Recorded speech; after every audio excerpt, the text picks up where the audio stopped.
Bitcoin-მა შეინარჩუნა 91,000-იანი დონე უკვე სანთლები გამწვანდა, ზრდა არის, მართალი არ ყოფილა დიდი შესყიდვები და ეს ეგრეთ წოდებული ბლოკ ორდერები, მაგრამ პატარ-პატარა შესყიდვები არის, ეს მეტყველებს მის სანდოობაზე. პირველი ეს არის სანდოობა.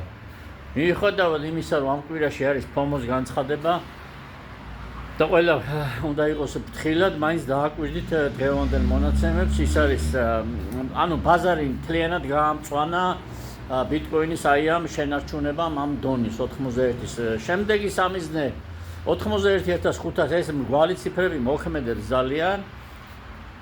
ანუ ძირითადი მიზანი ახლა არის 84,000, მაგრამ ჯერ სანამ იქამდე მივა, უნდა გადალახოს და შეინარჩუნოს ამ 4 საათიანი სანთლები, 4 საათიანი სანთლები რამოდენიმე საათით.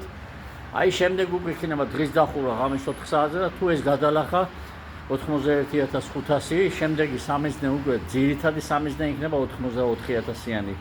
თუ რაიმე დიდი პამპი არ მოხდა და თუ კიდე რაღაც განცხადება არ გააკეთა ტრამპმა, დაველოდოთ საღამოს და ძალიან მაინტერესებს თქვენი აზრი აი დღევანდელი მონაცემებიდან სადამდე ავა ბიტკოინი. მადლობა.